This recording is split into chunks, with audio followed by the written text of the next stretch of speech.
Aliko Dangote se trouve dans un moment très tendu entre lui et le gouvernement nigérian. L'heure est tellement très grave que dans cette vidéo, vous allez découvrir pourquoi, malgré tout ce que Aliko Dangote a fait pour le Nigeria, le gouvernement du Nigeria veut aujourd'hui le descendre. Arrêtez. Entreprise fermée. Au cas où il décide de contester, il risque d'être amendé et même renvoyé du pays s'il le faut. L'heure est vraiment grave pour Aliko Dangote. Dans cette vidéo, tu vas tout découvrir. Reste alors jusqu'à la fin pour ne rien rater. Avant de bien comprendre ce qui se passe, voici ce que tu dois absolument savoir. Avant, le Nigeria se dirige dans les pays extérieurs pour payer du pétrole, alors que lui-même, il dispose du pétrole dans son pays. Tiens-toi bien, le prix est très élevé. Bien, Aliko Dangote a jugé bon d'installer eux-mêmes leur raffinerie afin de transformer eux-mêmes le pétrole dans le pays. Il a investi des milliards de dollars pour mettre sur pied l'industrie de raffinerie que je te présente actuellement sur ton écran. Ils extraient le pétrole brut, ils les transforment et les revendent à un prix un peu bas que d'autres sociétés qui viennent de l'extérieur. Vous le savez très bien, son projet a connu beaucoup de succès. Ça fait même développer l'économie du Nigeria. Mais tiens-toi bien, quand tu es en Afrique, tout peut se passer et à tout moment. Voici alors le moment tant attendu. Reste surtout concentré. Le gouvernement du Nigeria décide aujourd'hui d'interdire Aliko Dangote de transformer le pétrole dans son propre pays. Avant de transformer du pétrole dans son pays, bref, le Nigeria possède du pétrole brut. Du fait que les membres du gouvernement lui interdisent désormais de transformer ce pétrole, il sera obligé de se diriger vers le Brésil ou les États-Unis d'Amérique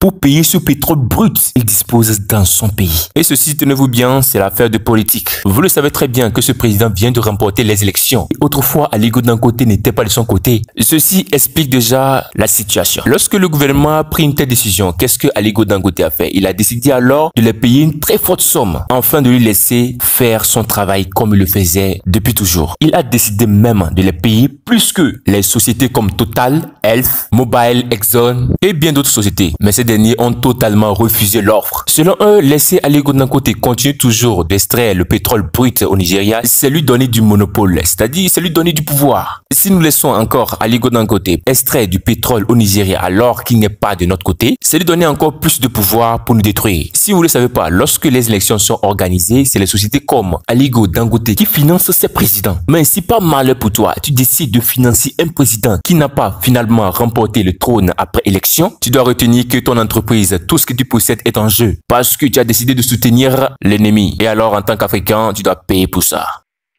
Donc, Tinubu préfère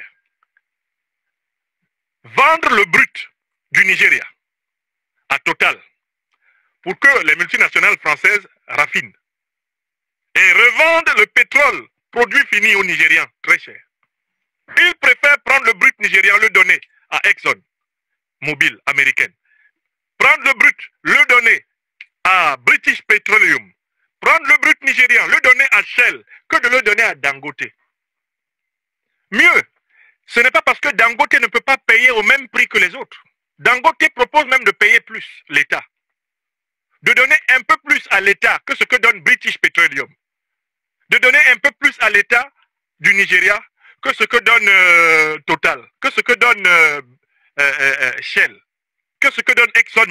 Mais en le raffinant sur place, il est sûr de pouvoir le vendre moins cher et d'avoir une clientèle massive. Le milliardaire Dangote, depuis qu'il est là, il fait ses affaires. Tant que dans un pays, on le laisse faire ses affaires... C'est alors la base du problème. C'est là où le problème sort. Vous savez quoi? L'ennemi de l'Africain, c'est l'Africain lui-même. Le Nigeria n'a pas encore compris ce que la Chine a compris. Le Nigeria n'a pas encore compris ce que les États-Unis ont vite compris. Aujourd'hui, si Aliko Dangote ne transforme plus du pétrole, le Nigeria va vraiment souffrir et va dépenser des milliards chaque année pour payer ce que eux-mêmes possèdent. Parce que quoi, quand vous avez à la tête du pays des gouvernements mal intentionnés, c'est ce qui arrive souvent. Lorsqu'Aliko Dangote est en train de mettre sur pied sa raffinerie, le gouvernement ne lui a pas aidé. Il a créé et a fait tout de lui-même. Mais finalement, ce qui a propulsé l'économie du Nigeria. Et aujourd'hui, le gouvernement nigérien ouvre la porte aux étrangers et ferme ensuite la porte à leurs propres frères. Pourtant, si aujourd'hui Aliko Dangote ne produit plus du pétrole, eux qui ont pris la décision ne vont pas souffrir, mais c'est la population qui va finalement souffrir. Et ils ont de l'argent, ils sont riches, ils pillent les fortunes du pays, ils détournent les fonds. Grâce à ça, ils peuvent facilement se payer du pétrole même si c'est très cher. Les réservoirs de leurs voitures seront toujours pleins. Mais comment la population va s'en sortir avec ceci? Et encore, il faut retenir que si Aliko Dangote met fin à sa raffinerie, les entreprises comme Total, Elf et autres vont augmenter le prix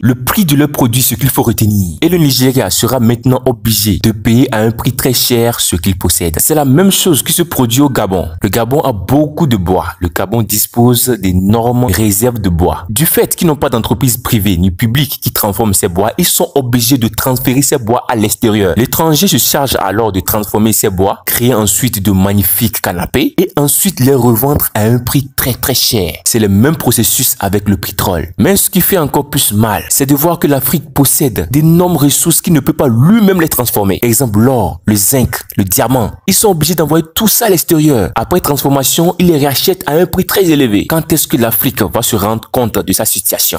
Maintenant, il n'a pas soutenu Tinubu. Ça aussi, ce n'était pas intelligent. Moi, il faut s'inspirer du vieux Papa Bongo. En France, chaque fois qu'il y a élection, la droite prend, la gauche prend, le centre prend. Il s'en fout. Peu importe qui gagne, il est l'extrême droite. Voilà. Peu importe qui gagne, il est ami de tout le monde.